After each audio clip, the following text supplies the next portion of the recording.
Welcome to Coverage Confessions. My name is Mari Martinez, founder of North Star Insurance, and here we break down the truth about health insurance, one real story at a time. So in just 20 minutes, we're going to clear up any confusion and every confusion, expose common mistakes, and help you make smarter Medicare decisions. Whether you're new to Medicare or just trying to avoid costly pitfalls, you are definitely in the right place. So let's get into it.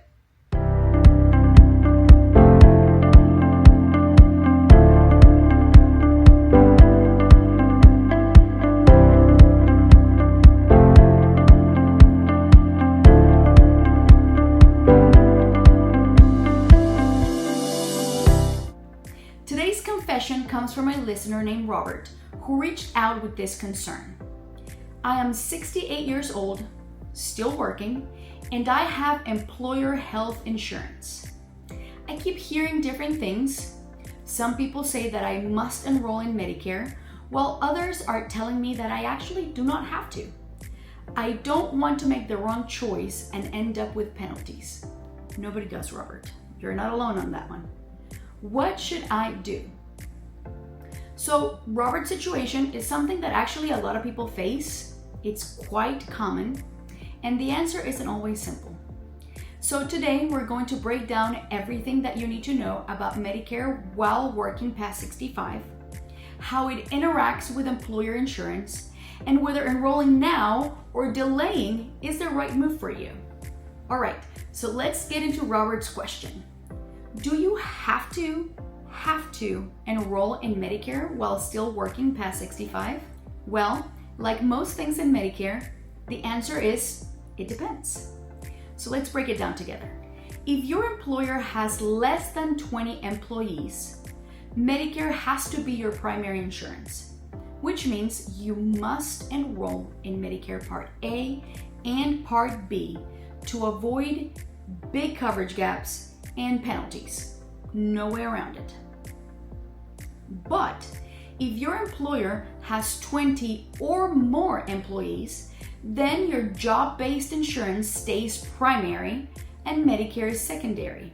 So in this case, you can actually delay your Part B without any penalty. But here's the thing, that doesn't always mean that you should. And here's where people get stuck.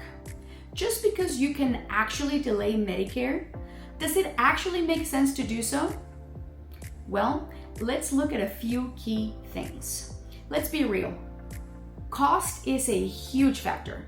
Sometimes Medicare actually gives you lower premiums, lower deductibles, and much richer benefits than your workplace insurance. Have you actually looked at your costs, your premiums, deductibles, out-of-pocket costs? Sometimes sticking with an employer plan costs way more than Medicare. And what about your prescription drug coverage? Is your employer plan actually covering everything that you need when it comes to prescription drugs? Or would a Medicare drug plan or even a Medicare Advantage plan do a much better job for you?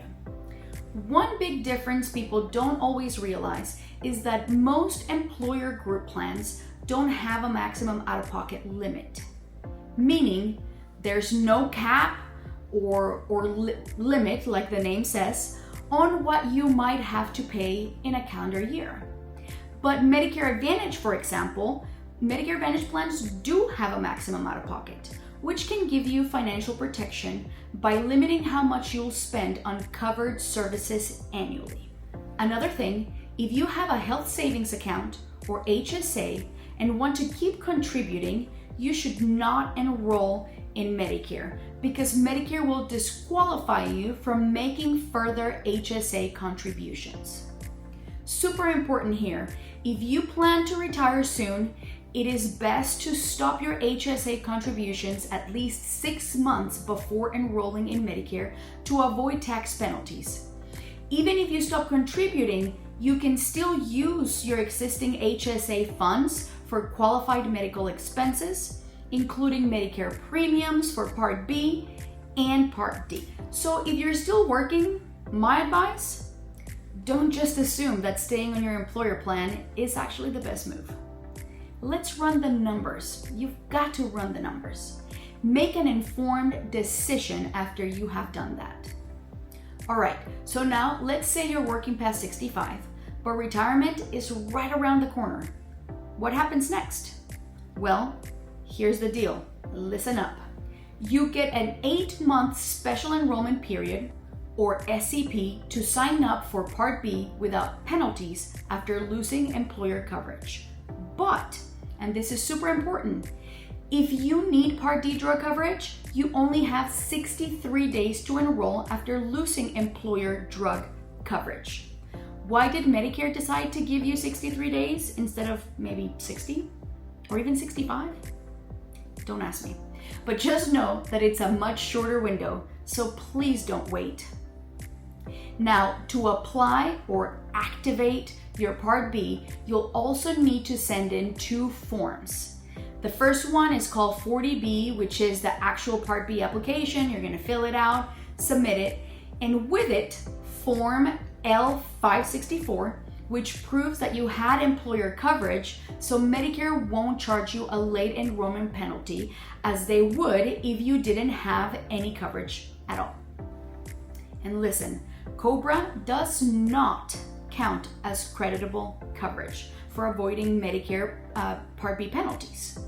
I can't tell you how many people actually assume that it does, and then they get hit with the penalties later, so don't be that person. If your company offers a retiree health plan, don't just assume it's the best option. You've got to compare it to Medicare.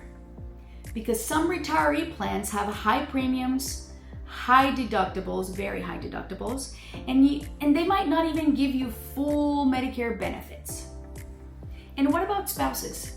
This is actually a big one. If your spouse is on your employer plan, they might need to find separate coverage when you retire, such as, for example, marketplace insurance, and that is definitely something to plan way ahead of time. So now let's bring all this together. How do you actually decide if staying on your employer plan or switching to Medicare is the right move? First, compare your total costs. Like I said, your monthly premiums, definitely deductibles, and out-of-pocket costs. You also have to check your provider network. Are you locked in a limited network with your employer plan? Medicare or a Medigap policy might give you way more options. You also should look at your medications. Does your employer plan cover everything that you need when it comes to medications? Or would Medicare Advantage or a Part D plan work better for you? And let me tell you, you've got to think ahead. If retirement is on the horizon, switching to Medicare early could save you a ton of headaches and definitely money. So please don't think that you will call Medicare to enroll in Part B and that it'll happen in a matter of hours, days, or actually even weeks. It could take up to several months. So let's put this into a real life example. I had a client, we're gonna call him Miguel, who was 67 years old and working for a mid-sized company. His employer plan had a $3,000 deductible and a $400 monthly premium. When we crunched the numbers, switching to Medicare plus a Medigap policy actually lowered his deductible to $257 per year from $3,000 and cut his premium costs in half. So for him, Medicare was definitely the smarter choice. But again, everybody's situation is completely different. So just because something works for someone, it doesn't mean that it's also going to work for you. And that's it for today's episode of Coverage Confessions. Remember that your health coverage journey truly, truly matters, and your story could help somebody else. So hopefully this helped you get some clarity on Medicare while working past 65. And if you've got a confession, a question, or something that you want me to cover the next time that we do this, please just leave me a comment, send me a message, because I'm super, super excited to hear from you and be part of your health coverage journey.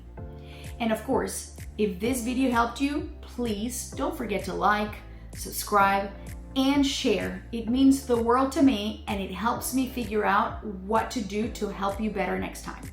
So until then, please take care, and may your next confession be one that you're actually proud of.